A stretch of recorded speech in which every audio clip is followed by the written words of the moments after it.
The story of Athaliah, a tale of power, deception, and redemption. The story we're about to dive into comes from the Bible, specifically 2 Kings, chapters 8 to 11. It takes place in the ancient kingdom of Judah, a time of political struggle, betrayal, and power plays. At the heart of this story is a woman named Athaliah. Her name might not be familiar to everyone, but her story is one of ambition, tragedy, and unexpected redemption. Judah, at this point in history, was a kingdom ruled by kings from the line of David. But in the years leading up to the events of this story, the royal family faced many challenges. Through it all, one woman stood out. She was not just any queen. She was the daughter of Israel's most notorious king, Ahab, and his wicked queen, Jezebel. Athaliah's story starts with her mother, Jezebel, one of the most infamous women in the Bible. Jezebel was a queen of Israel known for her evil ways, her ruthless pursuit of power, and her influence over her husband, King Ahab. Athaliah, growing up in such a powerful but corrupted household, learned early on that power was to be seized, not inherited. When Jezebel and Ahab passed away, Athaliah's influence and ambition were already deeply rooted in her. She was married to King Jehoram of Judah, and their son, Ahaziah, became the king of Judah when Jehoram died. But power, as we know, is a slippery thing. King Ahaziah, Athaliah's son, was not a strong ruler. He followed the path of his mother and grandfather, aligning with the wrong people and making alliances that were harmful to Judah. His reign didn't last long. He was severely wounded in a battle and died, and with him, Judah's hope for a peaceful future seemed to die as well. But this is where Athaliah's ambition truly takes root. Rather than mourning the loss of her son, she saw an opportunity. She realized that if she could kill all the potential heirs to the throne, she could seize power for herself. Athaliah did not hesitate. She ordered the murder of her own grandchildren, anyone who could challenge her claim to the throne. In her mind, she thought she could eliminate any threat and rule Judah without contest. But one small detail slipped through her grasp: a child survived. Athaliah's daughter, Jehosheba, the wife of the high priest Jehoiada, secretly saved her young nephew, Joash. She hid him away in the temple of the Lord, where he would be kept safe from Athaliah's wrath. For 6 long years, Athaliah ruled with an iron fist, believing she had wiped out all opposition. Meanwhile, Joash, the rightful heir to the throne, was hidden in plain sight. He spent his childhood in the temple, not knowing the terrible events that had unfolded around him. His aunt Jehosheba and her husband Jehoiada, the high priest, were his protectors. They kept him safe, and the people of Judah, who loved their royal family, began to hope for a day when the true king would return. This period of silence, 6 years of waiting, was one of tension. Athaliah ruled without knowing that the rightful heir was still alive.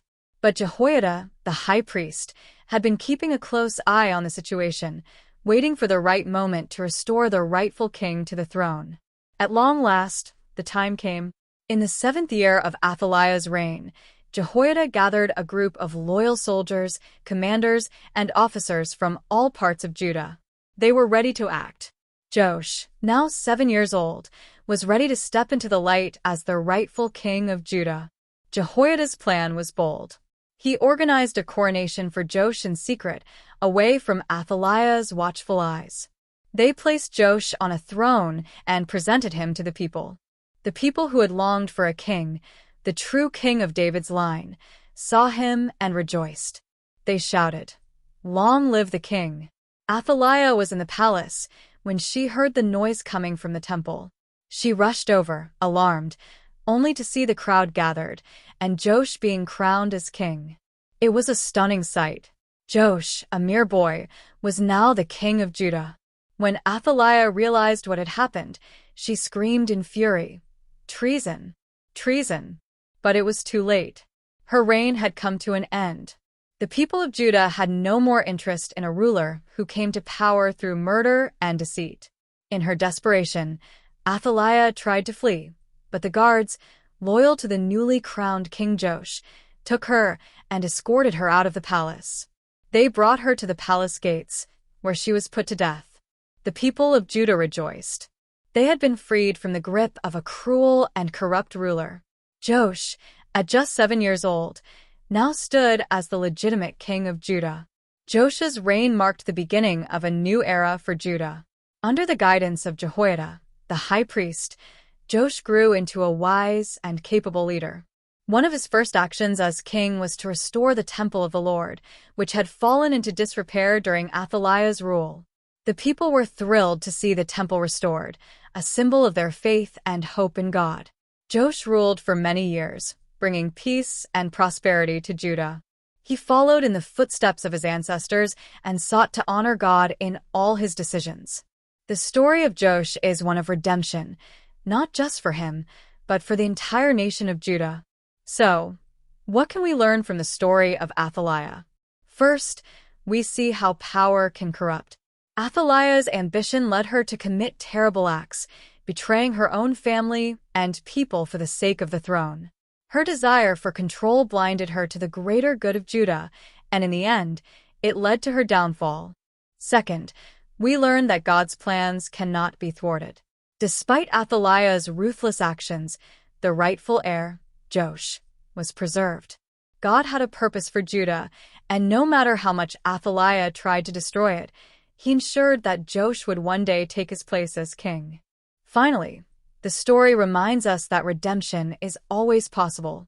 Joash, once hidden away in fear, grew to become a great king who brought peace and prosperity to his people. Even after darkness, there is always the potential for a new beginning. Thank you for joining me today in the story of Athaliah. It's a reminder that no matter how dark things may seem, hope is always just around the corner. God's plans will prevail, and there's always room for redemption, even in the most unlikely of circumstances.